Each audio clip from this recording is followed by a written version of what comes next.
je vais m'efforcer de parler doucement, de bien articuler, de parler assez fort parce que je sais que plusieurs d'entre vous ont du mal à entendre. Et j'ai cette fâcheuse tendance à parler trop vite. Aujourd'hui, j'aimerais parler d'une phrase. Une phrase que vous avez peut-être déjà prononcée ou que vous prononcerez peut-être. Mais c'est une phrase à mémoriser. Quoique, d'instinct, nous sommes capables d'exprimer cette phrase. Cette phrase est composée de 3 mots. Seigneur, sauve-moi. Seigneur, sauve-moi. Je lis beaucoup de fois en une semaine. Là. Et cette phrase, elle englobe toutes nos situations, toutes nos détresses, toutes nos difficultés, toutes nos impossibilités, mais surtout, le plus important, le salut éternel. C'est le salut que le Seigneur veut nous accorder en priorité. Pour ceux qui ne le connaissent pas encore. Pour ceux qui appartiennent à Christ, nous avons le salut. Seigneur, sauve-moi. C'est une parole qui m'a interpellé, qui a été prononcée par l'apôtre Pierre. Chapitre. Matthieu chapitre 14. Et je vais lire le texte dans son contexte, cette phrase dans son contexte. Et nous verrons dans quelle mesure cette phrase nous rejoint. Cet appel au secours nous rejoint et résonne en nous. Ah bon?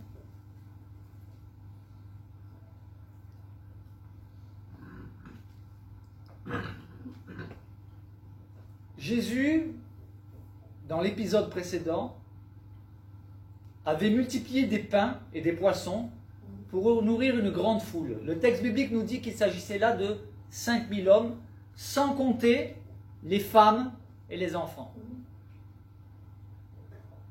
J'ai fait un petit calcul rapide hier, et il devait être au moins 10 000. Parce que 5000 hommes, sans compter les femmes et les enfants, j'ai compté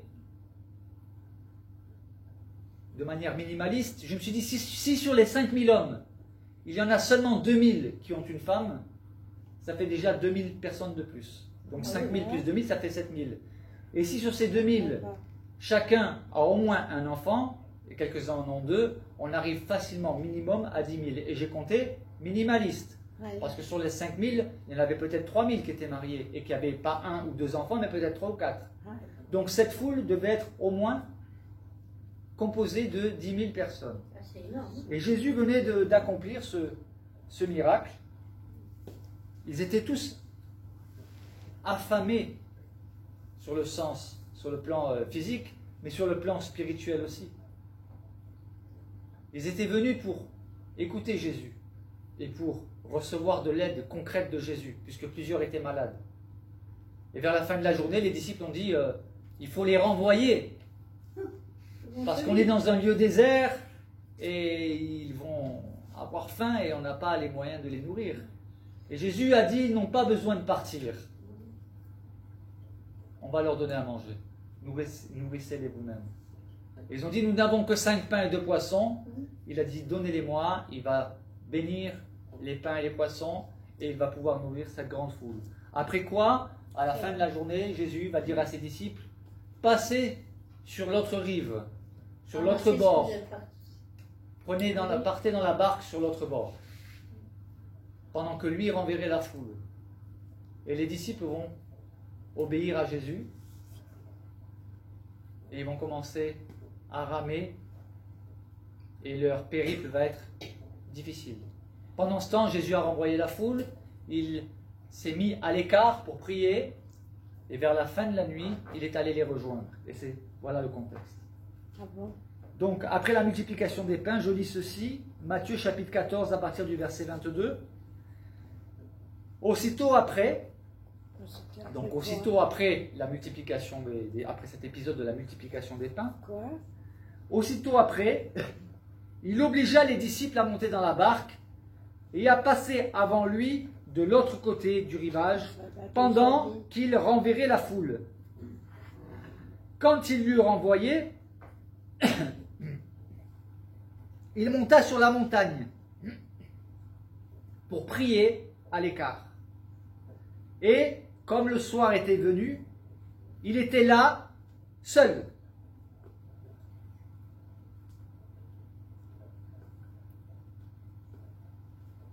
Quelle journée chargée. Et on voit que Jésus avait besoin de se retrouver seul, à l'écart, avec son Père. Où ça? Sur la montagne, nous dit le texte.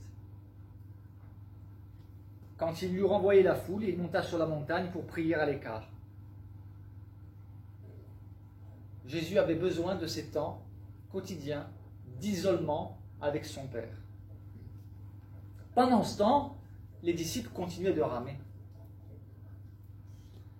Le texte nous dit, la barque, déjà au milieu de la mer, ou du lac, ils appelaient ce lac aussi la mer, était battue par les flots, car le vent était contraire. Comment ça? Ils étaient dans la barque et Marc nous relate le même épisode en nous donnant plus d'informations. En fait, ils avaient parcouru pratiquement 6 km, entre 5 et 6 km, dans une eau agitée, avec le vent contraire. Dans quelle mesure cela peut nous parler, nous? Nous avons reçu aussi un ordre de marche de la part du Seigneur. Et nous savons que dans ce monde, nous ramons à contre-courant. Et nous affrontons le vent qui nous freine, le vent de l'adversité, sur une eau déchaînée. Quelquefois c'est calme, mais le plus souvent c'est aussi déchaîné, n'est-ce pas? Et Jésus n'était pas avec eux dans cette barque. Il y a un autre épisode où Jésus est avec eux dans la barque. Mais il dormait. Et là, Jésus n'est pas avec eux. Et cela nous parle aussi. Dans le sens que nous pouvons penser, Jésus n'est pas avec moi. Je ne le vois pas. Pourtant, Jésus a promis. Il a dit, je suis avec vous tous les jours, jusqu'à la fin du monde. Cette promesse qu'il a donnée à ses disciples, elle s'étend jusqu'à nous, parce qu'il savait très bien que ses disciples ne vivraient pas jusqu'à la fin du monde. Donc lorsqu'il dit à ses disciples, voici, je suis avec vous tous les jours, jusqu'à la fin du monde, cela nous concerne. Il est avec nous. Il avait d'ailleurs son regard sur eux. Il l'a toujours. Il savait ce qu'ils vivaient. Il savait qu'ils ramaient à contre-courant. Il savait qu'ils avaient du mal à avancer. Et le texte nous dit au verset 25, toujours dans Matthieu 14, à la 4e veille de la nuit, ça veut dire vers la fin de la nuit, Jésus alla vers eux, marchant sur la mer. Rien n'est impossible à Jésus. Il n'avait pas de barque, manifestement. Les disciples sont déjà prisonniers quelque part de cette situation, sur cette eau agitée, avec un vent fort. Il y avait de quoi paniquer, bien qu'ils étaient marins, professionnels, c'était leur profession d'être pêcheurs. C'est surprenant, hein? Mais être au milieu d'une tempête, on a quand même peur. Ah oui? il y a de quoi avoir peur, n'est-ce pas? Oh oui. Et oui. cela nous parle aussi de nos situations dans nos vies. Il arrive que nous connaissions des tempêtes. Le vent nous est contraire. La mer est agitée. Nous avons l'impression que nous allons frôler la mort, Ouais. peut-être même mourir. Des tas de questions traversent notre esprit dans ce genre de situation. Mais Jésus est là, il veille. Il veille sur ses disciples, il veille sur nous. Et il les rejoint. Si nous n'arrivons pas à aller vers Jésus, lui, il vient à nous. Amen. À ce moment-là, ils n'ont encore rien demandé, les disciples. Du moins, le texte ne nous le dit pas. Ce que le texte nous révèle, c'est que le Seigneur est au courant de leur situation. Et voici qu'à un moment donné, les disciples vont le voir.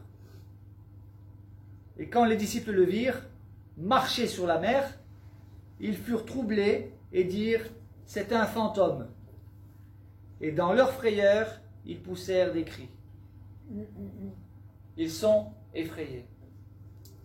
Ils connaissaient Jésus, mais ils ne l'avaient jamais vu marcher sur l'eau. Il y a de quoi être effrayé. Ils voient Jésus, mais en fait, ils ne sont pas sûrs. Ils pensent que c'est un fantôme. Donc, ils croyaient au fantôme. Et certainement qu'il se passe des choses bizarres dans le royaume des morts. Est-ce que les fantômes existent ou pas? Je ne saurais le dire. En tout cas, ils y croyaient. Ils ont cru que c'était un fantôme et ils ont été effrayés. Et cela nous parle aussi de certaines situations où le Seigneur va intervenir de manière miraculeuse, extraordinaire, et cela peut nous troubler, voire même nous effrayer. Avec mon épouse, nous avons vécu des expériences avec le Seigneur que nous ne pourrions pas croire si on nous les racontait. Mais nous sommes obligés de les croire parce que nous les avons vécus. Des exaucements tout à fait inattendus, des interventions du Seigneur inattendues au point que nous étions troublés. Pas effrayés, mais troublés. Troublés parce que nous étions devant la réalité des promesses de Dieu, devant la réalité de l'existence du Seigneur. Parce que voyez-vous, nous pouvons être chrétiens, croire en Dieu, être convaincus que nous croyons en Dieu, du moment qu'il n'agit pas trop, qu'il n'intervient pas. Mais dès que nous sommes confrontés à une intervention divine, extraordinaire, palpable, concrète, alors cela peut nous troubler, nous dire, mais ce que je crois est vraiment vrai, c'est pas juste une croyance. Vous voyez cette réalité de la confrontation avec les interventions du Seigneur? Mais le Seigneur va leur répondre. Jésus leur dit aussitôt, « Rassurez-vous, c'est moi, n'ayez pas peur. » Rassurez-vous, c'est moi, n'ayez pas peur.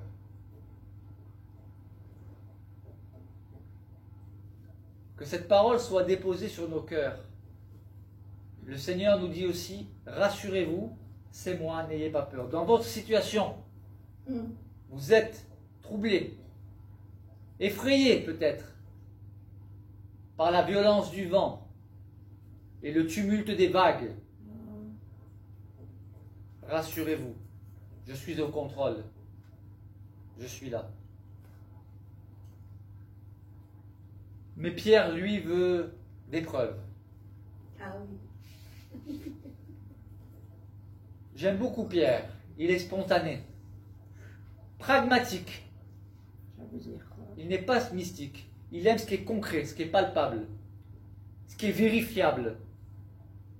C'est tout à son honneur. Et le Seigneur va honorer cet état de fait, cette qualité qu'on trouve chez Pierre. Pierre lui dit, Seigneur, si c'est toi,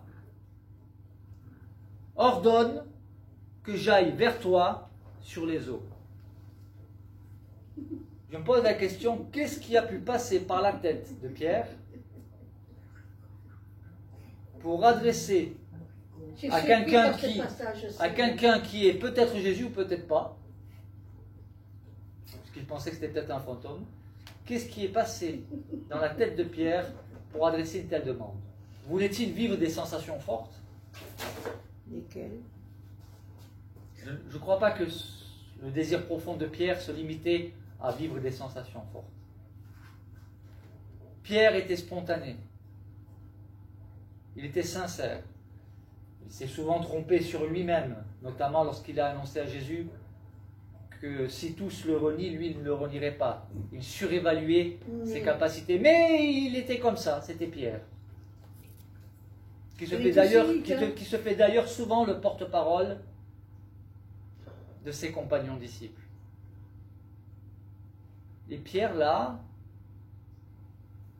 il voit quelqu'un qui affirme être Jésus, qui dit « Rassurez-vous, c'est moi, n'ayez pas peur », et qui marche sur l'eau. Jésus marchait sur l'eau, et pas sur une eau plate, sur une eau déchaînée, et avec du vent. Une tempête. Et Pierre veut rejoindre Jésus. Si c'est toi, ordonne que j'aille vers toi sur les eaux. Que va dire Jésus? Il va lui dire non. Non. Pourquoi tu veux marcher sur l'eau?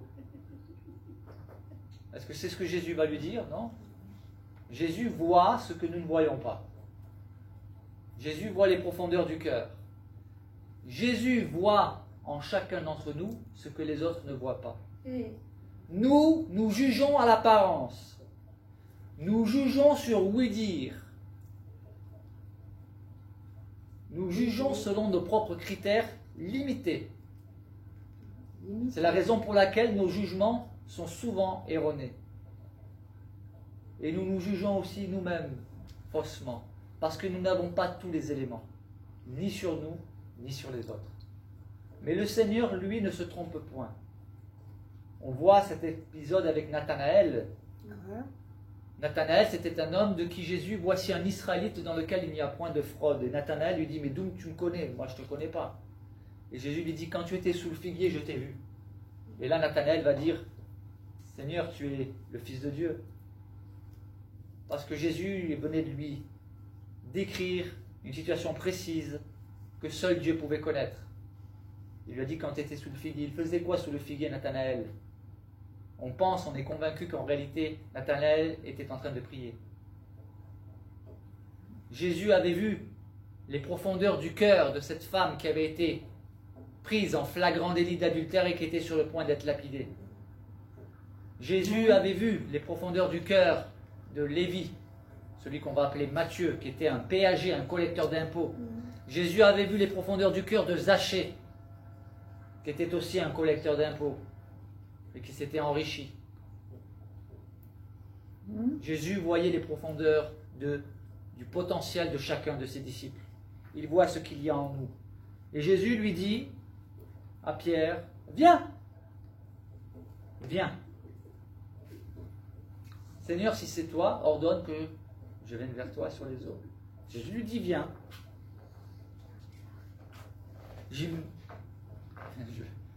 Un dicton populaire dit, j'aurais aimé être une petite souris. Alors sur une barque, je ne sais pas s'il peut y avoir des souris, mais j'aurais aimé assister à cette scène. Et les autres disciples qui ont entendu Pierre, ils ont dû se poser des questions. Pourquoi est-ce qu'il veut marcher sur l'eau? Et est-ce qu'il va vraiment réussir? Est-ce qu'il va y arriver? Que Jésus va-t-il lui répondre? Il va couler. Et Jésus lui dit, viens. Jésus lui dit, viens.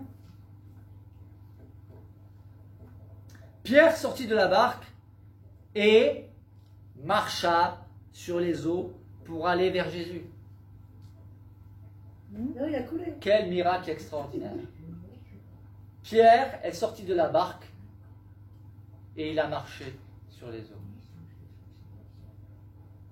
Ça fera pas longtemps. Hein. Vous entendez ce que je dis? Pierre a marché sur les eaux. Et le Seigneur peut nous donner les capacités de marcher sur les eaux. La capacité. Oui. Alors, il faut y voir là un sens allégorique. Je ne vais pas aller à la piscine, ni au lac Noir ou au lac Blanc, marcher sur l'eau. Mais pour nous, quel sens nous pouvons tirer de cette histoire?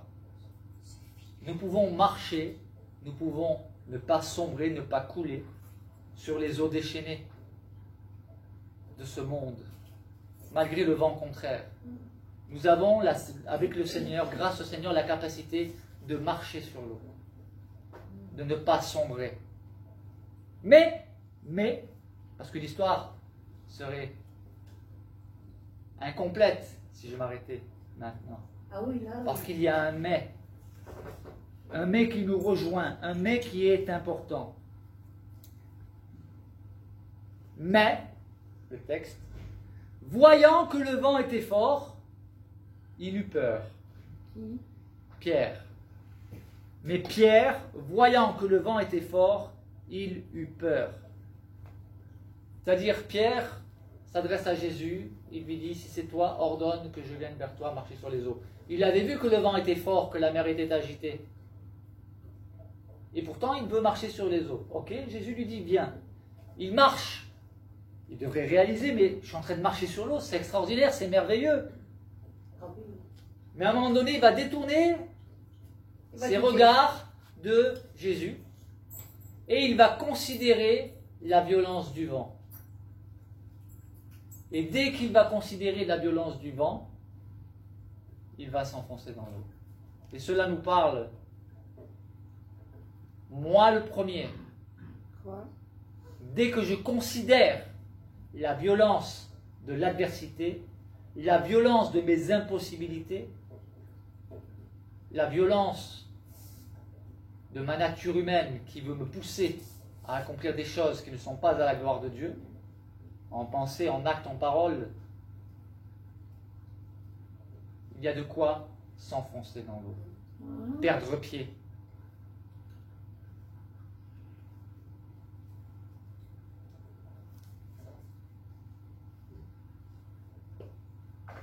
Et comme il commençait à enfoncer, nous dit le texte, que va-t-il faire? Il va faire la chose la plus intelligente,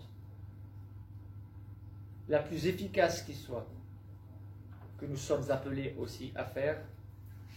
Il s'écria, Seigneur, sauve-moi. Seigneur, sauve-moi. Cette phrase, nous pouvons l'appliquer dans toutes les situations.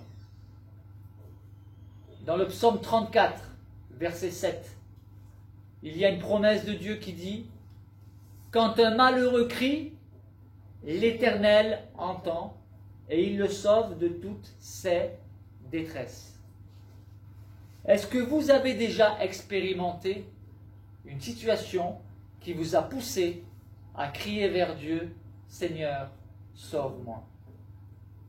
Tellement de fois. Je l'ai expérimenté et j'ai vu le Seigneur intervenir. Pas toujours aussi rapidement que dans le cas de Pierre, mais il est intervenu. Le Seigneur a promis, je ne vous abandonnerai point, je ne vous délaisserai point. Il ne peut pas nous abandonner, c'est impossible. Parce qu'il est fidèle et parce que nous lui appartenons. Et lorsque nous crions vers lui, il nous entend. Et il nous secourra de la manière la plus efficace qui soit. Pas toujours comme nous le souhaitons, mais ce qui est certain, c'est qu'il intervient toujours en notre faveur. Soit en nous délivrant de la situation, soit en nous donnant les forces d'affronter la situation, d'affronter le problème, d'affronter l'adversité, la difficulté.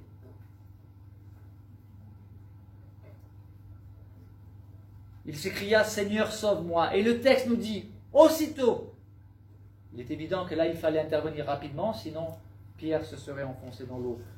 Je pense qu'il devait savoir nager, mais il y a une différence entre faire quelques brasses dans un lac calme et nager dans une eau déchaînée. Le texte nous dit, aussitôt Jésus étendit la main, le saisit, il va le sauver, mais il va lui parler. Et il va lui dire, homme de peu de foi, pourquoi as-tu douté? Et pourtant Pierre avait, j'allais dire, une sacrée foi. Parce qu'en attendant, parmi tous les disciples, le seul qui a marché sur l'eau, même s'il n'a pas marché longtemps, c'est Pierre. Pierre. Pierre a marché sur l'eau. Mais pour combien de temps? Et là, ça nous parle. Nous pouvons avoir des accès de foi triomphante, de foi même exubérante, mais sur du court terme. Or, la vie chrétienne, ce n'est pas un sprint, ce n'est pas un 100 mètres, c'est un marathon. Nous devons tenir dans la durée. Ça ne sert pas à grand chose de courir vite au début et puis de s'arrêter en plein milieu de la course, parce qu'on n'est pas dans un 100 mètres, il faut tenir sur la durée. Mais Jésus lui dit, homme de peu de foi, pourquoi as-tu douté? Tu m'as demandé de venir marcher sur l'eau. Je te dis, viens. Tu as marché sur l'eau. Où est le problème? Pourquoi as-tu douté? Tu marchais sur l'eau. Je regarde au niveau de l'heure, combien de temps il me reste? 4 minutes. Tu as marché sur l'eau. Pourquoi tu as douté? Peu de foi.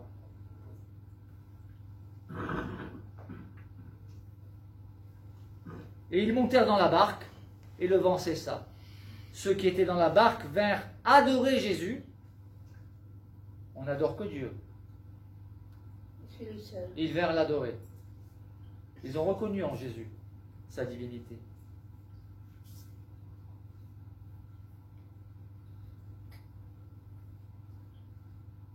Et ils dirent, tu es véritablement le Fils de Dieu. Ah bon? Vous venez seulement de le découvrir?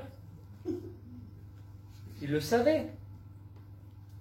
Mais quelquefois nous pouvons croire, mais jusqu'à un certain degré.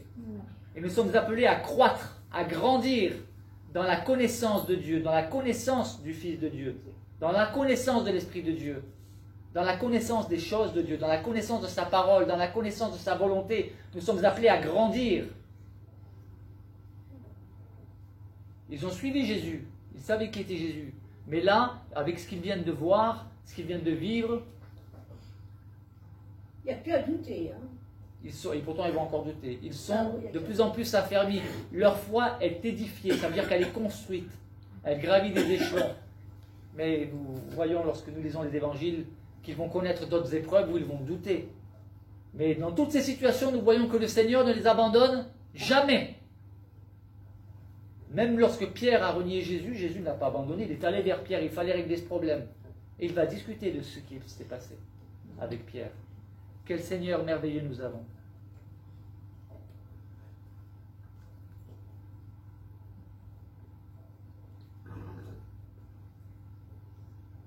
Pour conclure, je dirais retenons cette phrase salutaire, Seigneur, sauve-moi. Et nous voyons, nous constatons que des personnes qui avaient une foi inexistante ou une foi chancelante, qui se sont retrouvées dans une situation désespérée, dramatique, tragique, qui se sont trouvés confrontés peut-être même à la mort, se sont mis à prier, se sont écriés, Seigneur, aide-moi, Seigneur, sauve-moi, Seigneur, épargne-moi, Seigneur, interviens, Seigneur, secours-moi. Et qu'est-ce que le Seigneur a fait? Vous croyez que le Seigneur a dit, ah, maintenant que tu as besoin, tu m'appelles? Non, non, je ne réponds pas. Ah, il n'est pas comme ça, le Seigneur. Il intervient, il écoute. Et je le répète, lorsque le Seigneur intervient, répond à notre prière, il ne nous débarrasse pas forcément du problème. Il peut le faire, il le fait souvent, mais soit il le fait, soit il nous aide à le traverser. Le problème, la maladie, que sais-je, toutes ces situations que nous pouvons traverser. Alors, c'est ma conclusion. Seigneur, sauve-moi. Retenons cette prière, elle peut vous être salutaire. Pour ceux qui connaissent le Seigneur, vous savez que vous la portée éternelle, vous êtes acquise, vous avez la vie éternelle. Pour ceux qui ne le connaissent pas, souvenez-vous que le Seigneur est prêt à secourir ceux qui l'invoquent. Mais ce qui est dommage, n'attendez pas d'être dans une situation dramatique pour vous tourner vers Dieu. Bien que malheureusement, c'est souvent au travers de situations dramatiques, catastrophiques, que nous nous tournons vers Dieu parce que nous sommes humains, nous sommes ainsi faits. Tant que nous pouvons nous débrouiller par nous-mêmes, alors nous débattons, nous combattons. Mais il y a des situations dans la vie que le Seigneur quelquefois permet où nous n'avons pas d'autre solution. Il n'y a pas de solution humaine. Et la seule solution qui reste, c'est Seigneur, aide-moi. Si tu existes, Seigneur, aide-moi. C'est ma seule espérance de vie. Amen. Amen. Que le Seigneur vous bénisse. Béni sois-tu.